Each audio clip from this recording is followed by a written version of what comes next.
ini segmen Tahukah Anda? Oh, ini tahu nggak?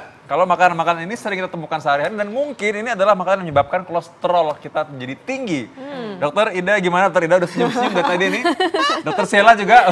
Iya, ini makanan kesukaannya Dokter Vito semua nih. Ada cumi-cumi, ada ayam goreng, kulit ayam yang sangat menggiurkan ini. Iya. Terus udah gitu ada rendang, terus kue lapis. Dan tadi ini ikan patin ya. Nah, kali ini kita membedah ya, bedah satu persatu makanan-makanan ini. Kita langsung awal dengan ayam. Dokter Sheila suka ayam juga? Enggak, sekarang sih nggak suka. Jadi cuma aku aja suka ini semua ya. Oke, ini ayam goreng, dokter. Ini ayam goreng ini kan paling sering ditemukan di sini. Apakah memang ayam goreng ini tinggi kadar kolesterolnya? Iya, pasti. Ya, jadi ayam goreng, ayamnya sendiri aja sudah tinggi kolesterolnya. Karena orang suka makan ininya kan, kulitnya yang kriuk-kriuk itu kan. Kulitnya, justru biasanya dagingnya belakangan, dagingnya makan dulu, kulitnya belakangan ya. Apalagi model masaknya dengan deep fried, baru dia bisa garing kriuk-kriuk kan. Pernah nggak lihat cara masaknya? Waduh, aku nggak pikirin tuh, tahu makannya aja kayaknya ya. Nah, itu ayamnya dibalut dengan tepung, kemudian digoreng, berenang di dalam minyak. Kalau model dia berenang seperti ini, artinya dia deep fried. Dan deep fried itu sangat banyak menyerap minyak. Dan terutama minyaknya jadi jenisnya trans, karena model sudah diubah, sudah digoreng ya. Dan itu semua dalam tubuh akan diubah menjadi kolesterol. Aduh, itu dia. Nah, sekali lagi saya mau nanya sekali lagi nih. Kalau ada kan orang makan ayam ini suka pakai tisu sampai dikekep, semua kan udah keluar semua minyaknya. Nah, itu efek gak tuh? Kan ya nggak efek, nggak efek. Dia hanya mengurangi minyak yang tadi bekas gorengan. Tapi minyak yang terkandung di dalam bahan yang sudah digoreng tadi kan dia nggak mungkin meresin keluar. Karena kan dari mentah menjadi matang, dari proses pengolahan itu tetap ada minyak yang masuk. Atau nawar lagi. Ada orang yang dia tertentu, yang penting nggak makan nasi tapi dia makan ayam, kulitnya dilepas sama dia. Jadi kan mengurangi tuh. Ya. Itu efek nggak? Nah, itu lumayan efek. Jadi kulitnya jangan dimakan, kemudian hanya makan dagingnya aja.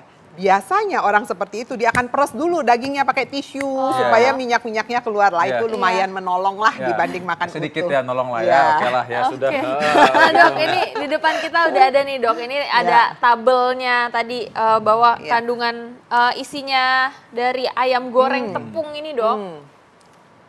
Apa tuh? Nah, ini dia. Ini ada fatnya berapa? Kolesterolnya 87 mili ya. Kolesterol 87 mg ya, sodium ya. Ini ada garam juga, natrium ya. Sodium itu natrium ada 77 mg ya. Potasium ada 2739 mg. Waduh. Nah, itu gimana tuh, Dok? Ini kayak saham aja nih. Apa nih? Jadi gimana, Dok? Lihat ya, kita baca mulai dari total fat.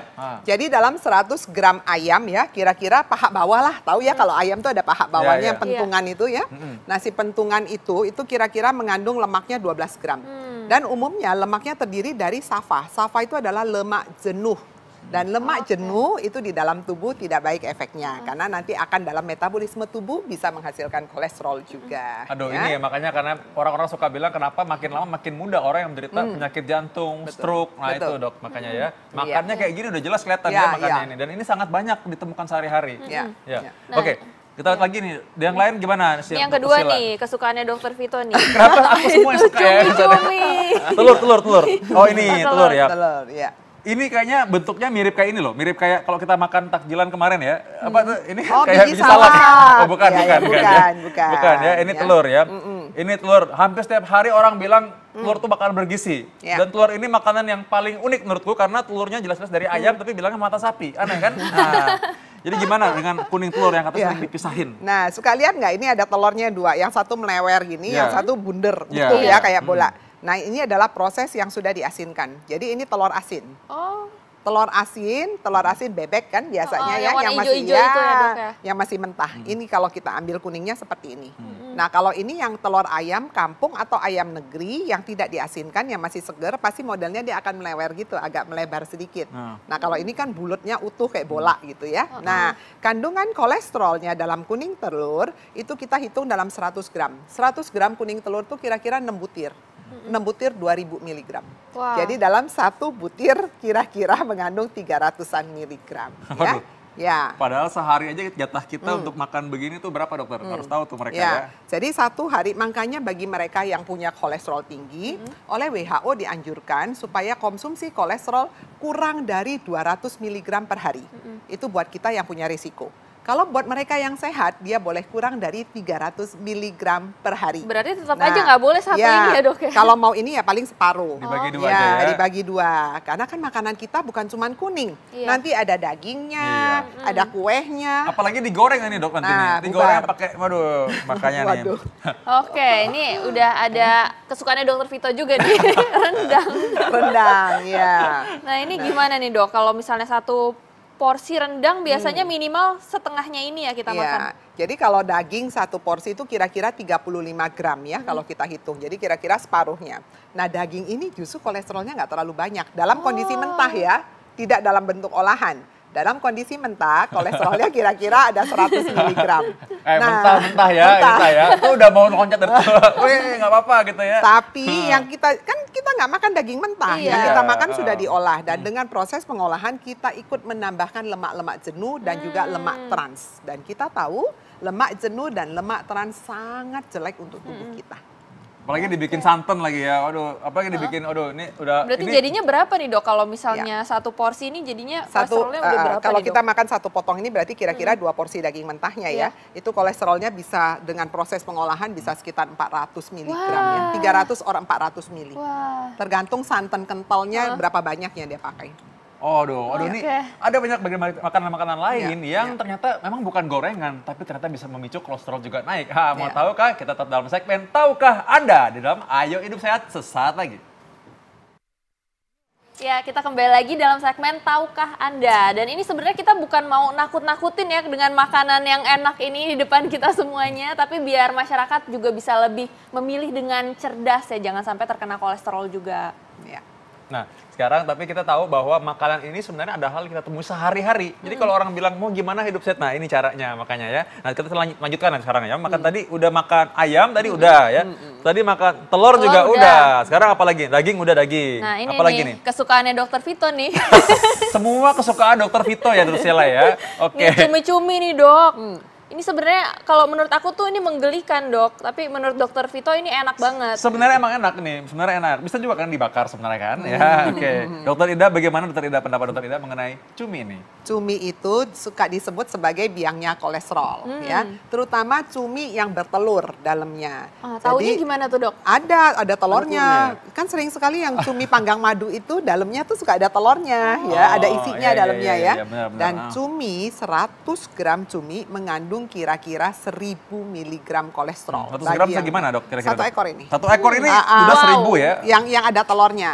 Ya? Yang ada telurnya ya. Jadi jangankan satu porsi, satu ekornya udah cukup. Iya, kira-kira ya. Jadi sebetulnya gini, makanan-makanan ini nih ya semuanya enak. Iya, pasti enak makan semua. kita juga makan, nggak mungkin nggak makan. Iyalah. Cuman harus cerdas memilih makanannya. Jadi kalau mau makan kita tahu ini kolesterol. Satu ini gigit aja gitu ya dok ya ini. Kan biasanya dipotong-potong sama mereka ya, jangan satu tusuk, 1 ekor diembat semua ya. Dibagi-bagi, satu tuh dibagi buat 4 orang makan. Jadi kamu dapat kolesterol, aku juga dapat ya.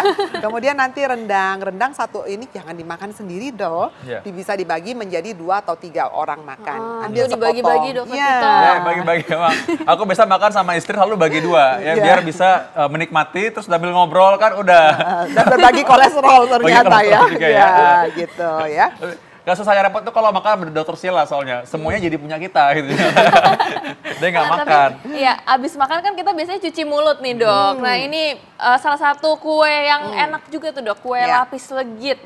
Nah tapi ini dibuatnya dari banyak ini ya dok ya, apa kuning telur ya, kuning telur. Jadi gini, lapis legit itu kan ada macam-macam tergantung pembuatannya, bahan pembuatannya. Kalau lapis legit yang enak, biasanya dia menggunakan kuning telur 1 loyang 40 butir kuning telur.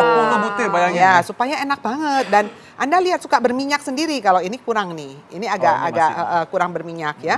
Kemudian dalamnya dia suka tambahkan dengan weisman yang enak atau mentega atau segala macam lemak-lemak lainnya ya. Jadi bisa bayangkan ini dimakan bener karena minyaknya nggak keluar ini ya. Jadi bisa dibayangkan kalau 40 butir kuning telur belon menteganya, maka 1 potong ini kira-kira mengandung tadi kita hitung. Lebih dari 1 ya dok ini? Iya, lebih dari 1 butir kuning telur ya. Jadi bisa kira-kira mau 300-400 miligram. Wow. Ya, setengah aja cukup nih tadi. Dihabisin dikembalikan ya. Harus bisa mengendalikan diri ya. Ya, betul sekali ya. Dok, ini kalau misalnya makanan di depan kita urutin putih nih dok, dari yang paling banyak kolesterolnya sampai yang paling rendah dok. Ya. Itu yang mana nih dok? Silakan coba tulis dulu ya. Tulisanku jelek soalnya. Yang paling tinggi kolesterol ternyata ada di kue ini. Aneh kan ya, langsung pada Iya, padahal kue ini yang bisa dibilang bukan gorengan, tapi ternyata ini yang paling tinggi kolesterol dari antara semua makanan yang ada di depan kita ini sekarang. Jadi kue lapis legit adalah yang paling tinggi, juara 1. Juara 1. Jadi sebenarnya boleh makan nggak? Boleh makan nggak sebenarnya nih? Boleh, tadi kayak cara makan gitu ya? makan aja, ya. setengah aja. Jangan sampai satu loyang dimakanin semua saking enaknya. Tahu diri ya. Cukup enak kok sebenarnya ya. Enak. Rasa manis itu udah merangsang otak kita, udah bilang cukup, kamu sudah menikmati kenikmatan yang hakiki ya, gitu ya. Udah bahagia ya, udah senang. Makanya langsung senang nih saya nih. Oke, nomor 2 nih dok. Nah, nih si cumi. Oh, cumi ini ya. Cumi ya. Ini nomor 2 ya, nomor 2 cumi. Yang udah jadi lebih banyak lagi daripada yang ini ya dok ya? Betul. Ini kan per 100 gram ya, jadi dia banyak banget. Nah, terus yang nomor 3 ini ada di ini nih. Oh, nomor 3. Ternyata ayam bumbu tepung ini nomor 3 loh. Ya, karena orang kalau makan kan nggak mungkin meninggalkan kulit. Iya. Iya. Makanya saya ini gini, ada kadang-kadang orang dengan diet tertentu tidak mau makan nasi atau karbo katanya, tapi dia makan makanan begini. Oh, yang penting makan gorengan bukan karbo, jadi biar bisa cepat kurus katanya gitu. Ya, betul. Ternyata kita tahu bahwa sebenarnya itu tidak betul ya. Malah sebenarnya bisa meningkatkan berat badan juga. Kan ada kalorinya ya, minyak itu. Dari minyak ya. Berikutnya apa lagi nih? Nah, ini. Rendang ya Oh dok ya, ya? ini masih ada kuning telur kita ya. Ini kuning telur? Iya. Kuning telur ini dulu baru masuk rendang. Rendang itu yang kecil. Berarti ini di sini ya? Oh gitu. Ya. Kuning telur ini ternyata yang dibilang sehat juga, tapi hati-hati ya. Kuning Jadi ini kalau harus hati-hati. bisa ya direbus aja sudah supaya tidak mendapat terlalu banyak. Bagaimana kalau anak-anak? Katanya anak-anak kan sebenarnya kan anak-anak itu kan dikasih telur dadar dan dibilang wah kalau anak-anak mah kolesterol rendah lah nggak apa-apa. Itu gimana? Kalau anak-anak, selama kita tahu dia dalam masa pertumbuhan, kuning telur ini bagus sekali untuk dia. Karena dia kaya akan kolin. Nah, kolin itu bagus untuk sel otak ya. Jadi kalau buat anak, kita masih izinkan dia 1 hari 1 butir. Oke, sampai umur berapa tuh dok? Nah, biasanya sampai dia masuk ke fase akil balik ya. Biasa kalau dia sudah mulai fase kedewasa, nah itu kita sudah mulai mengurangi. Karena kenapa? Karena dia di luar itu suka konsumsi makanan sendiri yang lebih tinggi kolesterolnya. Jadi bisa ini, jajan. Jadi ini bukan untuk yang 17 tahun ke atas ya. Ya, hati-hati ya. Oke, yang ini. Rendang nih, rendang. Rendang nomor 5. 5 ya. Nah, rendang nomor 5 ya. Nah, yang paling sehat sebetulnya adalah ikan kita ini. Ikan patin, untung sekali. Masih ada makanan enak yang bisa dinikmati ya. Ada ikan patin yang dibumbu dengan jahe dan segala macam ini. Nah, kolesterolnya paling kecil. Dan ini makanan ini kan mungkin tidak bisa kita tolak ya dok ya setiap hari. Jadi gimana nih dok cara untuk menyeimbangkannya nih dok? Ada tips-tips gak nih dok untuk masyarakat? Ada. Jadi gini, setiap kali kita makan kan kita harus makan dengan menu lengkap dan seimbang ya. Gizi yang lengkap dan seimbang. Lengkap artinya harus ada karbohidrat. Karbohidrat harus ada loh ya. Yang kedua harus ada protein. Protein sumbernya 2, hewan dan nabati. Jadi kalau ada hewan, jangan hewannya sampai 2 macam. Jadi kalau mau pakai cumi ya cumi aja. Walaupun secuil tadi itu ya dok, tetap kan jumlahnya cukup ya, separuh. Kemudian kita ambil sumber dari nabati, tahu atau tempe gitu ya. Nah kemudian kita tambahkan banyak serat. Nah, serat itu adalah salah satu siasat untuk menarik kolesterol yang masuk ke dalam tubuh kita ya. Jadi ingat harusnya ada sayuran. Dan tadi tahu diri lah intinya ya. Jadi soalnya kadang-kadang orang itu selalu nanya gini, pantangannya apa dok? Nah pantangannya apa dok? Jadi mindset dia selalu pikir bahwa ini nggak boleh, itu nggak boleh. Akhirnya susah hidupnya nanti jadi ya. Nggak bahagia dokter ya. Kayak tadi kan kita udah menikmati ini segini udah cukup. Dan nanti makan juga yang penting kita tahu bahwa yang masuk ini adalah harus dibatasi dokter ya. Berarti cobain aja semuanya boleh tapi 1 gigit aja. 1 gigit nanggung Sela gitu ya. 1 gigit doang ya kurang rasa ya kayaknya. Kurang gigit lah. Dan olahraga juga jangan lupa ya dok ya. Jangan lupa. Jadi pokoknya lakukan gaya hidup sehat. Makan semuanya boleh, asal kita tahu persis jumlah yang harus dimakan. Jangan kalau bilang boleh 1 loyang dimakan, kuning telur semua dimakan, ya ayam segitu dimakan, kriuk-kriuk ya bubar wis. Nah, kalau Anda masih pengen lebih tahu lagi mengenai gaya hidup sehat, maka Anda saksikan terus Ayo Hidup Sehat tiap Senin sampai Jumat pukul 13 sampai pukul 14 ya tersila ya. Iya, dan kalau sampai ketinggalan bisa dilihat juga resumenya di laman kami di viva.co.id. Saya Dr. Sheila Salsabila. Saya Dr. Vito Damai, Indonesia Ayo Hidup Sehat.